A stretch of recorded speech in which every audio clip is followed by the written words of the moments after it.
Good morning. Good evening. Yesterday, I posted something on Twitter. It was a question. If people really want to impeach Obama, and it's not a question of politics, because I hate to admit it, but most of what's going on is really an argument on the constitutional authority that exists within the executive branch. And since both sides prefer to play politics rather than actually follow the Constitution, with a few minor exceptions, you can basically just bet on how any vote would go in an impeachment proceeding, which is also why Boehner chose to sue rather than impeach, because the Senate, no, you won't find a Democrat to go against their fearless leader. And with the Democratic majority, why waste the effort?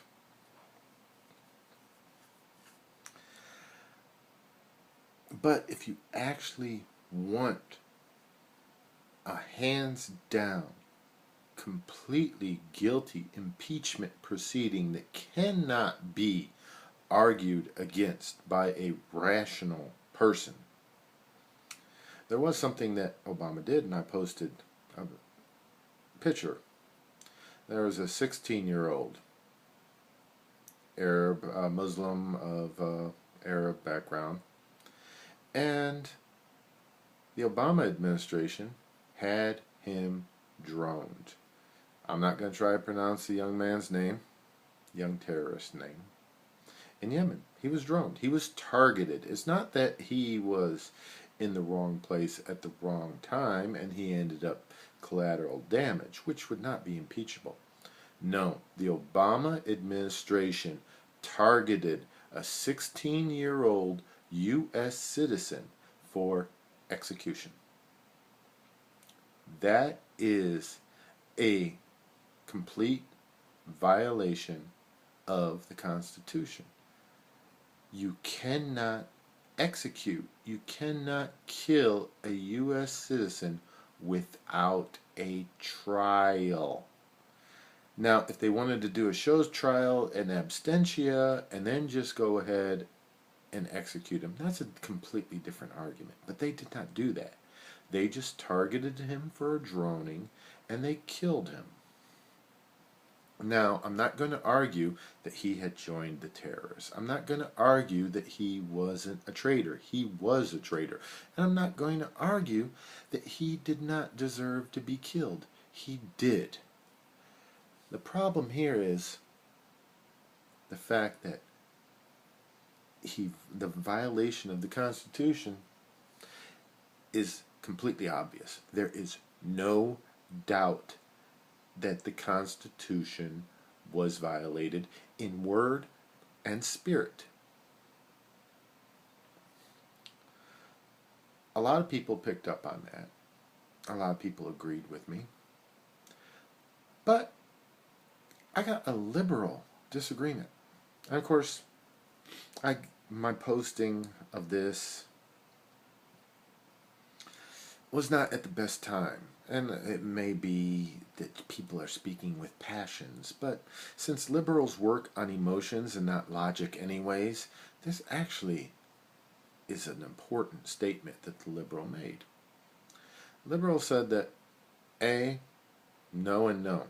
No, she did not think Obama should be impeached.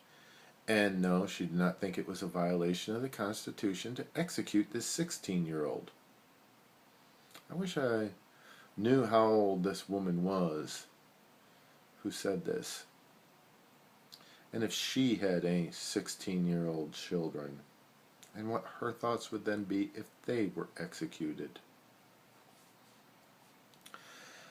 But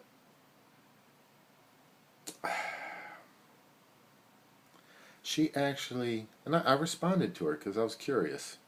I wasn't sure by looking at her profile which way she leaned.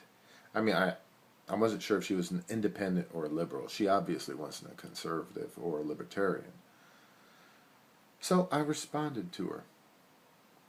And she basically said that she trusts her president, her Obama, to violate the Constitution. She does not see a problem with it because the teenage boy chose which side he wanted to be on, and he had to live with that decision. Now, if you were to try that same argument in the inner cities, she would go batshit fucking crazy. She'd go out of her mind. I don't have any doubt about that. This teenager was shooting his gun at someone. Police saw him, dropped him dead on the spot. They knew that he was going to pull out that gun, and they shot him. He was determined to kill innocent people. They shot him before he could. Even before he pulled out his gun, because they knew he had the gun. Any sort of related argument, and she would lose her mind. But I believe it has more to do with Foley being decapitated. It has to do with the cult of personality. It has to do with the emotional attachment that liberals have to their leaders and the fact that they don't think logically to begin with. My response was that when you no longer have the president ruling by constitutional limitations, executive branch, but by executive order, you no longer have a president, you have a dictator. I trust Senator Ted Cruz, but I would not surrender the Constitution to him, and I trust him. I trust Representative Trey Gowdy, Darrell Issa, but I would not surrender the Constitution to them. And yet, the liberal, or at least this particular liberal, is more than willing to surrender the Constitution to Obama. That is very, very dangerous. That is a mentality that is so irrational that I have to question whether they should be voting. And before you go off on me, voting's not in the Constitution. Voting is not a constitutional right. It's a legal right that has developed over time, but it's not a constitutional one. Don't believe me? Read your Constitution. Well, I'll end that there. Just a little bit of food for thought on the people that are out there, the people that we face, that Benjamin Franklin warned us about. The concept of surrendering liberty for safety. They deserve neither.